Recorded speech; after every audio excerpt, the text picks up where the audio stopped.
and St Mary's.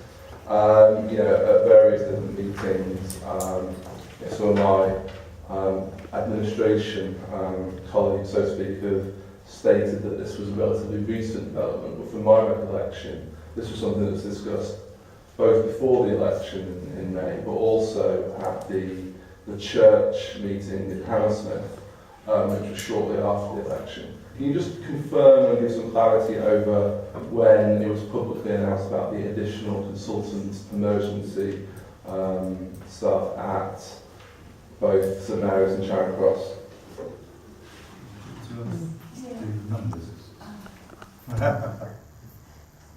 So, I can't give you all the numbers off the top of my head, but it's easy for us to give you those numbers, and I'm pretty sure we've given you those numbers at a previous meeting. As we've made the changes with the Hammersmith A&E department, you'll remember we put more staff in at both the St Mary's site and the Charing Cross site. That was both at the senior level in terms of consultants, it was at the middle grade level for doctors, and it was also in terms of nursing staff.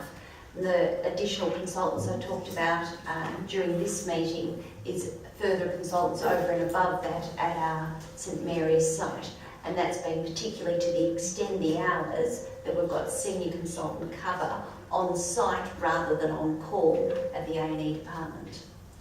So if you'd like the specific numbers, I can go back and certainly get those for you. I just can't remember them off the top of my head. They changed in September of last year.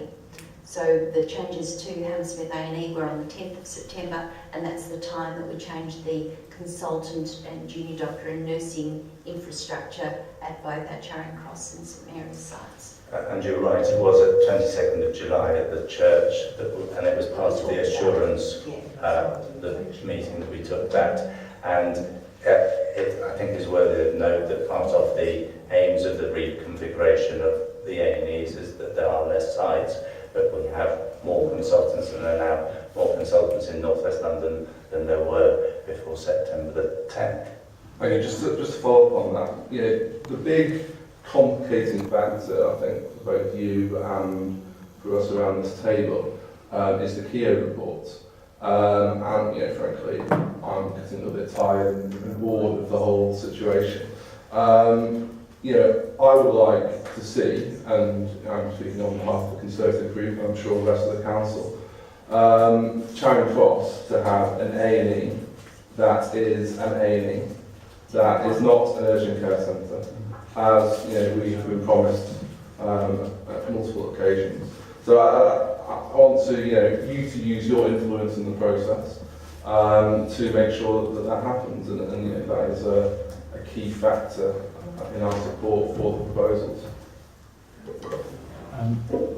So I want the residents in Hammersmith and Fulham to get good care, and that may be through an urgent care centre, an A&E if it's necessary. It may be at the Hammersmith if they have a heart attack, or it may be at St Mary's if they have a stroke or major trauma. Colleagues, it's now 5 to 10, so